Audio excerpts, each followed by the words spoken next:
Hello and welcome to the first session of Communication Tips and Insights by Apollo Strategists. In this series of interviews, we are asking Pascale Kauffman, founder and manager of Apollo Strategists, for insights and advice in the fields of strategic communications, public affairs, media relations, and crisis management. Now, today's interview is on effective crisis preparation.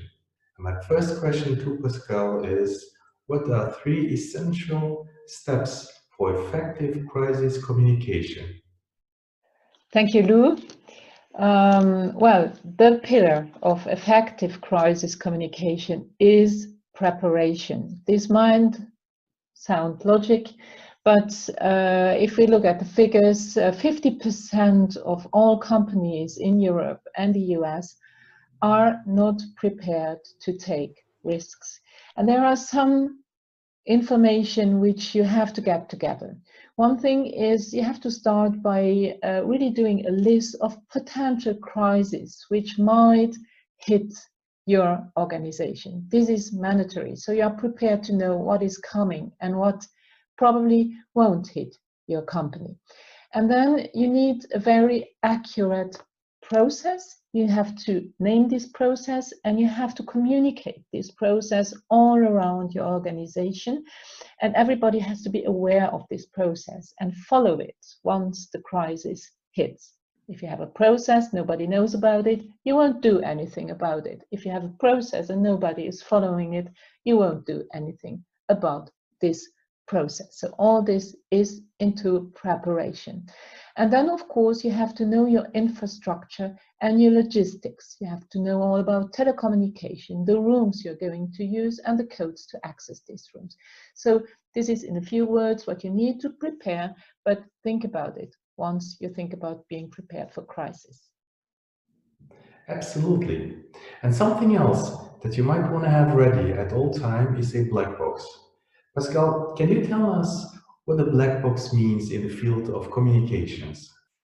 Thank you. Well, the black box is something that journalists know perfectly about, and that's why you have to absolutely know about it as well.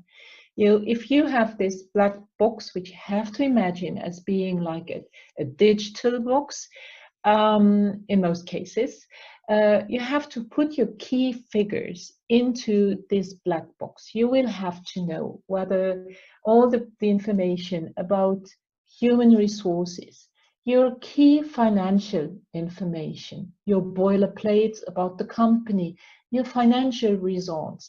These are information which you need to update continuously, always have to have ready.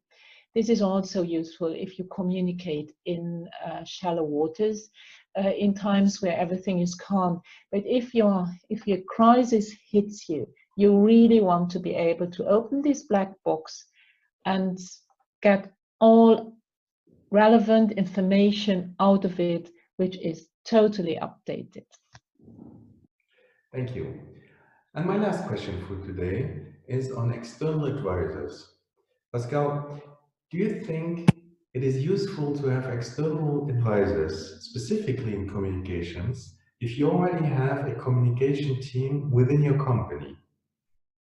Okay, yes, well, external advisors are always useful because your internal communication team in times of crisis are too emotional. If you have like external advisors, they will just look at the situation, get you the best message out to external stakeholders. This is really important.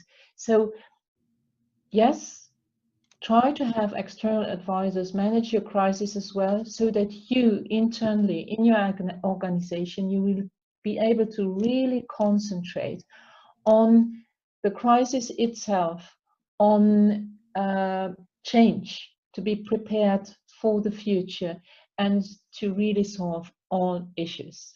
Thank you. Thank you, Pascale, for these insights. And please join us for our next interview on how to prepare your team for a crisis.